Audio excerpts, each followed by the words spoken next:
Mo fẹ́ sọ̀rọ̀ ní abala ti Gbenga Adeboye. Ìyá kan wà tó jẹ́ wípé wọ́n máa ń pera wọn ní àjẹ́. Ẹ̀yin ìyá wa tí wọ́n ń pè tí wọ́n ń jẹ́ ìbá yín o.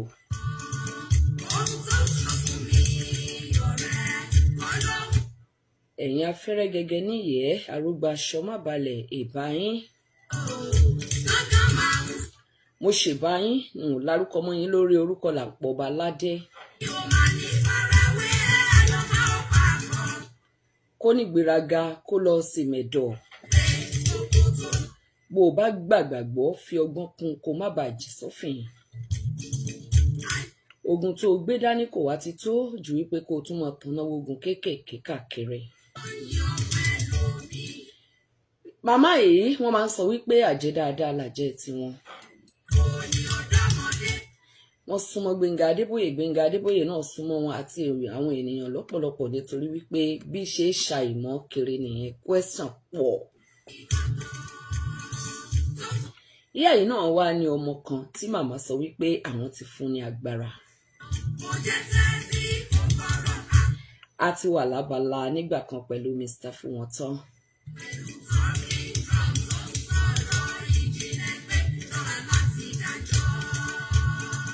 Ẹ bá ń pe Bọ̀dé Jesse.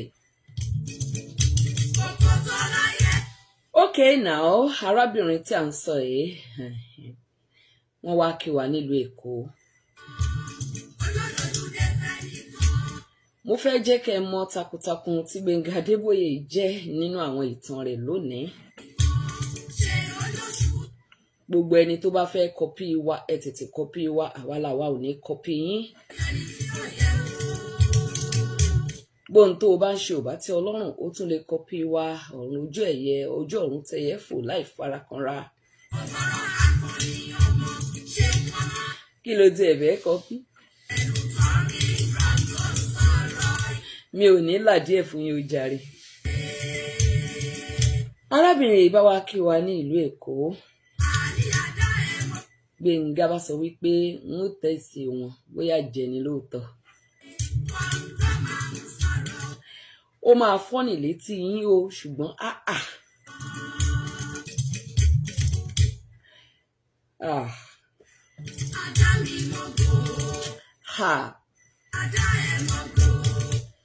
ní Gbenga Adeboye bá ti gbọ́ wípé wọ́n ní alágbára bíi bẹ́ẹ̀ kì í jẹ èpo ọ̀bọ̀. Ló bá lọ èpo ọ̀bọ̀ dáadáa ó bá dà sínú omi. Bí wọ́n ṣe dé tí wọ́n jẹ ń tán wá béèrè omi èpo ọ̀bọ̀ ní Gbenga Adeboye fún alágbára yìí.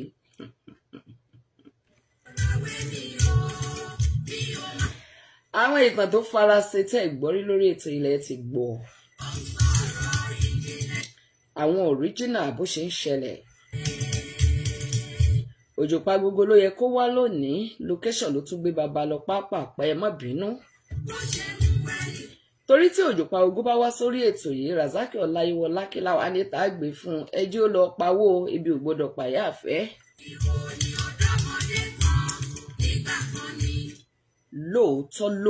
Lóòótọ́. Àǹtí yìí máa mú omi tán náà bá bẹ̀rẹ̀ sí ní ṣe wọ́nran.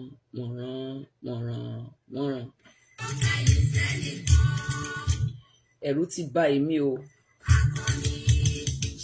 Ṣùgbọ́n ní tòótọ́ nítorí wípé alágbára tó dáa ni wọ́n. Ọ̀rọ̀ wọn dàbí tọ̀mùtí ṣùgbọ́n kì í ṣe ká máa sọ. Ẹ mọ̀ parí rẹ̀ lọ́kàn yín ìtàn tòní dẹ́líkéètì. Ọmọọba Olúwaṣeun Adébóyè dèrè ń lájẹsára kankan lẹ́yìn gbẹ̀gìrì àtewédú wọ̀rọ̀wọ́ àti yan kókò. Ìyẹn ni oògùn ilé wa ṣe ní tẹ́ ẹ fẹ́ sọ lábala yẹn. Bẹ́ẹ̀ béèrè ìbéèrè ń dáhùn. Ṣùgbọ́n ẹ jẹ́ ká celebrate Gbenga Adeboye akọni lábala títí ẹ̀. 0704 7000 815 ojú òpó bẹ́ẹ̀ bá sọ̀rọ̀ ní ìkànnì ti Facebook n ó bá yín kà jáde. ẹ ṣé o, mo rí yín láti Ìsẹ́yìn.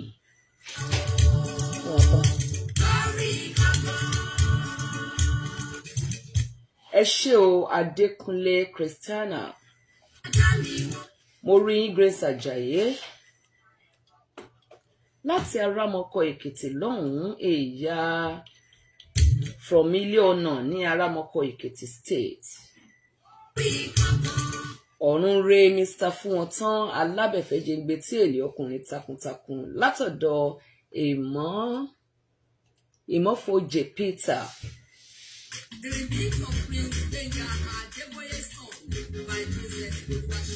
Àràmí Yàhàyà mo rí yín. Prince Adétáyọ̀ Àyìndé Àlé, thank you, you're welcome. Abíọ́lá Adérẹ̀mí, Abíb Adérẹ̀mí, gbogbo yín pátápátá bíbá ẹ ṣé gan ni. Ẹni ìbéèrè tẹ́ fẹ́ béèrè, mo rí Akúbọ̀jù David, mo rí Olúwafúnmiláyọ̀ Deborah, Akúbọ̀jù David, thank you very much. Gbenga Adeboye fún alágbára ní èpo ọ̀bọ̀ jẹ́ mo wà ń bẹ̀ náà. Bẹ́ẹ̀ lámọ̀ sọ pé bọ̀dá ẹ̀dá o.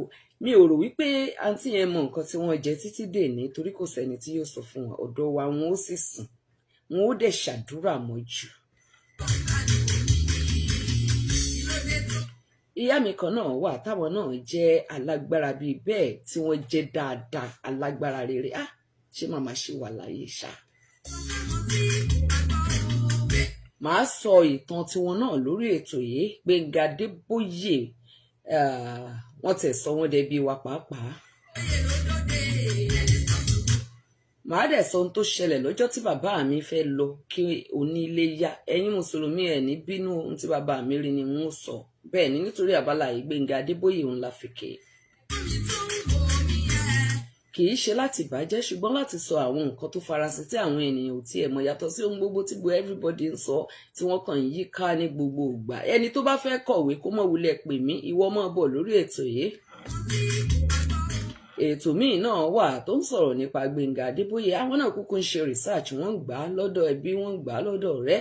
Gbogbo sọ̀rọ̀sọ̀rọ̀ pátápátá tí wọ́n ń gbé iṣẹ́ Gbenga Adeboye lárugẹ lọ́nà tó tọ́, tí kì í ṣe wípé wọ́n ń fi àwọn tí wọ́n ń gbé iṣẹ́ yẹn lárugẹ láti fi gbé Gbenga Adeboye lárugẹ tó ń gbé wọn lárugẹ, kì í ṣe àwọn tí wọ́n ń gbèrò wípé kí Gbenga Adeboye ó dilẹ̀ ká má tiẹ̀ rántí ẹ̀ mọ́, tí wọ́n fẹ́ fira wọn bo Gbenga Adeboye lójú. Gbogbo yín pátápátá ẹ jèrè o.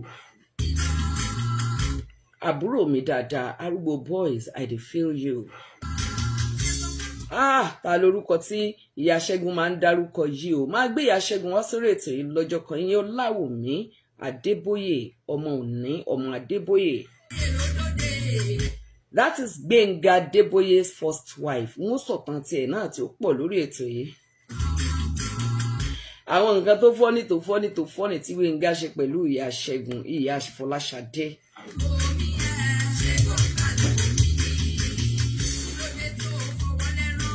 Ìgbádùn ṣọlá fẹ́.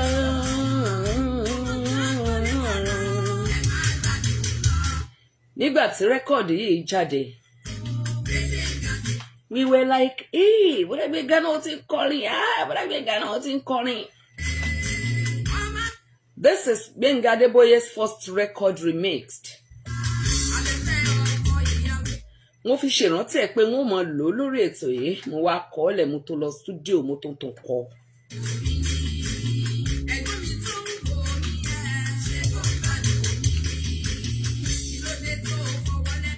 Ṣé ẹ mọ̀ title ẹ̀? Ẹni tó bá mọ̀ title orin yìí, ṣe mi ti sọ. Ẹni tó bá mọ̀ title orin yìí, ó yá kó sọ fún mi ní orí ẹ̀rọ ayélujára tàbí kí ó pè mí kí n ká sọ̀rọ̀ lórí ẹ̀. Ẹ̀rù ń bà wọn, ò fẹ́ sọ̀rọ̀ nípa ìyá ayé. Okay. Tẹ́ bá ti mọ̀ title ẹ̀, ẹni tó bá ti kọ́kọ́ gbà á, ìsátádé ṣeun látọ̀dẹ̀ òun, mo rí ọ. Tó o bá ti gbà á, máa fún ẹ ní recharge card 2,000 naira. Wá kàn fún mi nọ́mbà ẹ̀ ni màá dẹ̀ send ẹ̀. Torí tá a bá pè é, tá a bá pè Mẹ́fẹ́lọ́sì Awógbèmí oní òtẹ́ wọ́n fún wọn káàdì 12 ní ṣọ́ọ̀ṣì ọ̀dọ̀ Mẹ́fẹ́lọ́sì nìkan gbogbo rẹ̀ lọ bá ní ọmọọ̀tẹ̀ yọ ọ̀tẹ̀ oní ọ̀tẹ̀ tí ó kó lọ. Mẹ́fẹ́lọ́sì Awógbèmí ọmọ olókè Súsì ó nìkan ní ọ̀tẹ̀.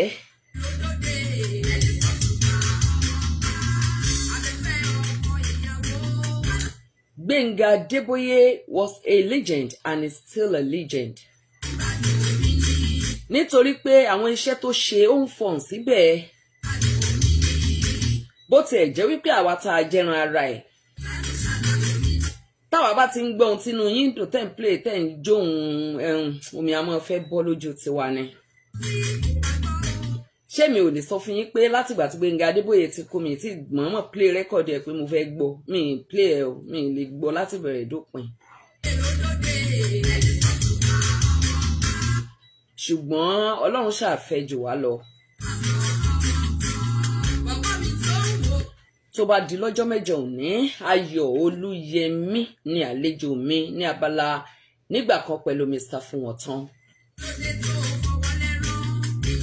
Bọ̀dá Ayọ̀ ẹ má bínú o bàbá ìwà ẹ má bínú ẹni ló yẹ kí wọ́n ó wá mo shift wọn fún Òjòpá Gbogbo ni nítorí pé nígbà tí Òjòpá Gbogbo ti sọ wípé àwọn máa wálé ní mo wá wò wípé èní tí wọ́n sọ pé àwọn ráyè yìí tá a bá lọ mú wọn sọ́jọ́ míì tí location bá jí wọn gbé lọ àfìgbà tí location tó jí Rasaki gbé lọ.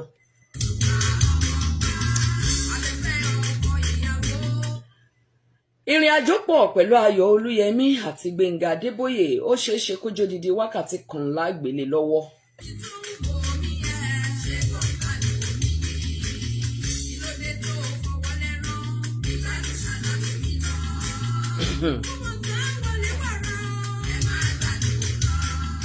Ẹnìkankan ò mà tí ì fún mi ní táìtù orin tó ń lọ lọ́wọ́lọ́wọ́ yìí.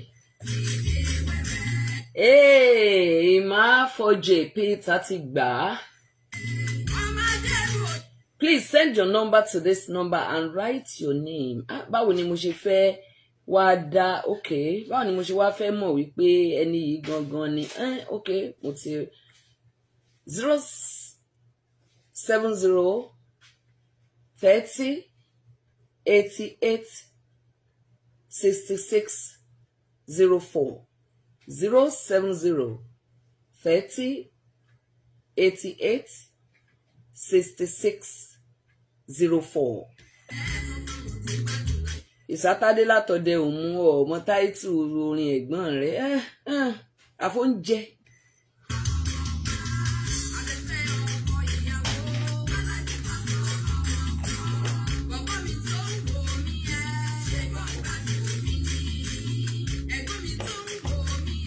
Okay, kò lè sọ fún mi. Okay, ó lè pè bẹ́ẹ̀ gan. Okay. Ìmáfọ̀jẹ̀ Peters ó sì lè pè ó àbí bó o ní ló bá pè bó o láṣẹ gbọ́ á pa máìkì. Don't worry, just text the okay bá a ṣe máa ṣe lélẹ́yìí text the number to me, share your Facebook page with me, I will follow it up, then I will know it's you.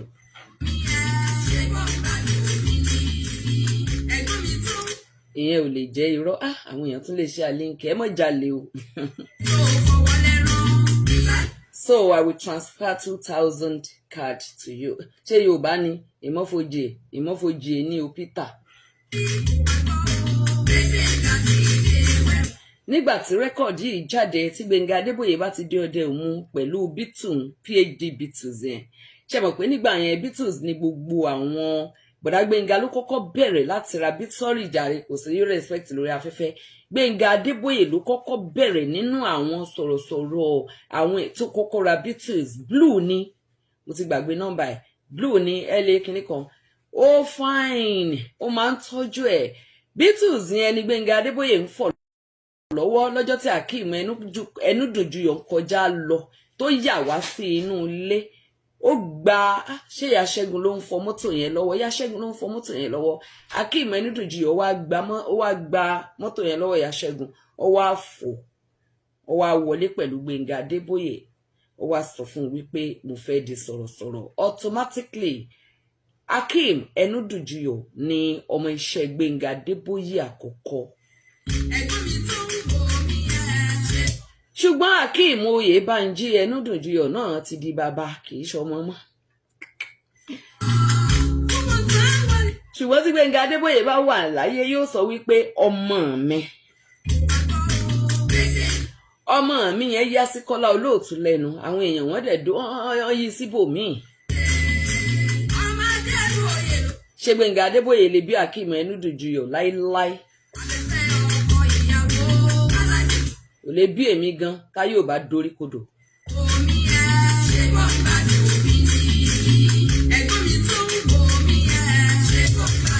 Ṣùgbọ́n ẹ ti dayé rú o. Àmọ́ pé ẹni tó bá ń tẹ̀lé ni ní ọmọ mi ni. Èmi àti mákẹ́tà kan náà ń sọ̀rọ̀ lánàá tó ní ọmọ mi ni Lizzy Anjorin. Kò sì lè bí lọ́mọ. Beatles yẹn ó fine burúkú blue ni tó bá ti wá sílé fẹ́ gbogbo ayé wá ìta wá fún everybody wá nínú ilé wọn wá máa ṣe rìn dín wọn máa ṣe réyàn òun náà wá máa háwó. Ṣùgbọ́n tí bọ̀dá Gbenga bá ti wá sílé ńgbà náà inú tí a ti dùn a ti mọ̀ wípé 2020 naira yóò bọ́ sápò wa. Ìkọ̀ọ̀kan ni ó mọ̀ pé a yóò sùn sórí bẹ́ẹ̀dì bá mi. Bẹ́ẹ̀ ni tán bá ti fẹ́ ha owó wọn ó sùn sórí bẹ́ẹ̀dì bàbá mi. Tí wọ́n bá Juliana bá jáde lọ wọ́n á ní ó yá sọ fún ṣe ń kó wọn bọ̀. Wọ́n á máa kà á sí mi lọ́wọ́ bí ìgbà tí èèyàn ń fẹ́ máa fi owó mọ́ èèyàn lórí. 1 naira tó kọ́kọ́ jáde agánran tó fine gan báyìí tó fine gan 1 naira. Yes, 1 naira.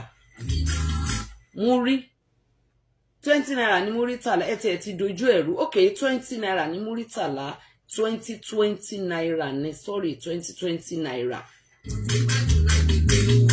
Kì í ṣe 2000 o 200 naira ní mẹ́wàá 2020 naira ní ó dàgbà jù. Òun ló dàgbà jù nínú owó nígbà náà 2020 naira ní.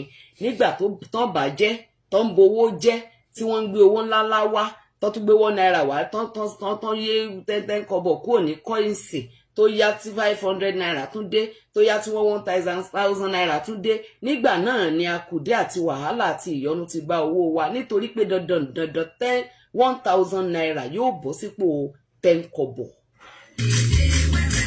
àbí ipò 1 kọ́bọ̀ gan. Torí 200 naira tí Gbenga Adeboye á fún wa ní 2020 naira yẹn ká tó ná tán.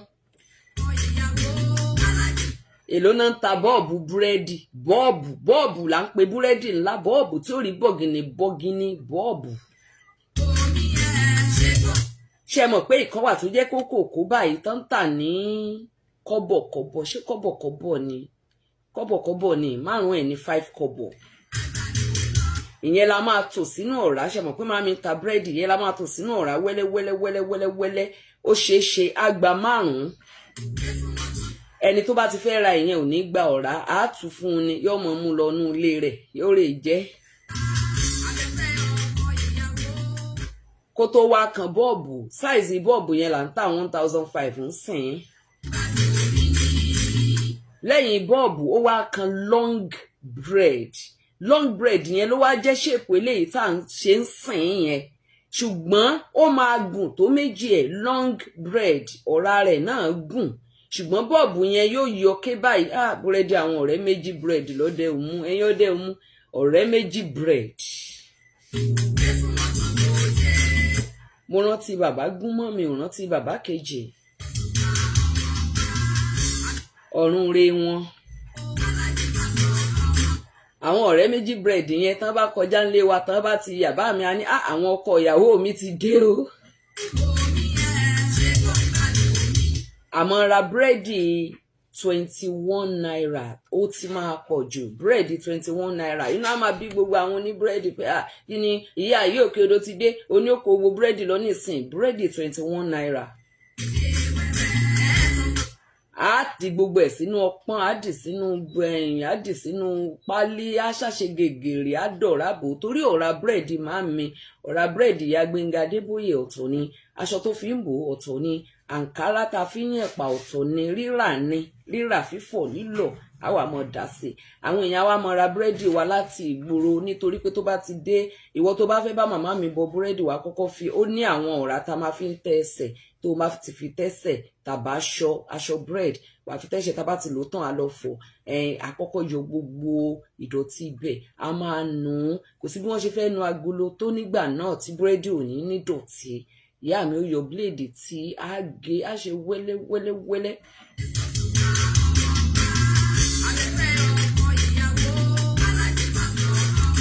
Akubi Ojo David Mosunkun.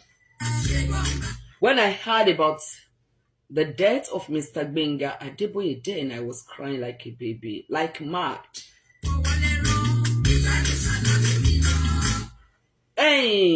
Ikú Gbenga Adeboye tó mẹ́yìn cry like mad yẹn. Òun làwọn tí wọ́n ní Gbenga Adeboye gangan lọ́jọ́ kú rẹ̀ ni wọ́n ń dírẹ́sì, tí wọ́n make up, tí wọ́n ṣe gbogbo ẹ̀, tí wọ́n pín abọ́ fún gbogbo àwọn ènìyàn tó jókòó wípé kí wọ́n máa sunkún sábọ́.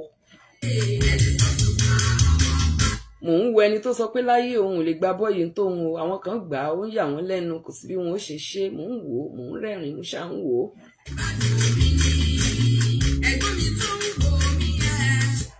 Kò sí wàhálà.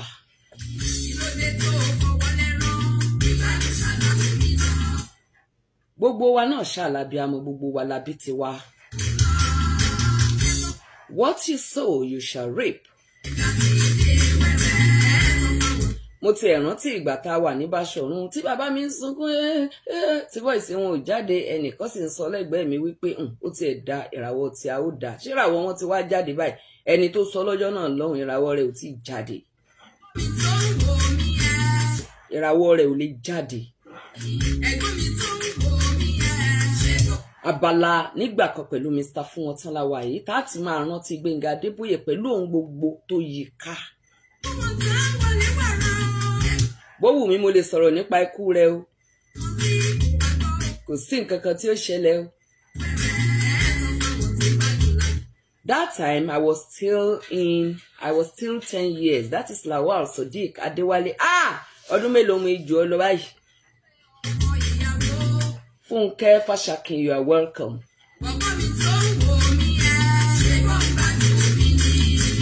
You can still call and talk with me on the program. The program is Ilu Gogon. And this segment is dedicated to Mr. Fúnwọ́tánlé Gbenga Adeboye Abefi Okin Ọláyímíká. Ọkọ Ọláwùmí Adébóyè, bàbá Olúwaṣẹ́gun, bàbá Afọláṣadé, bàbá Igwe.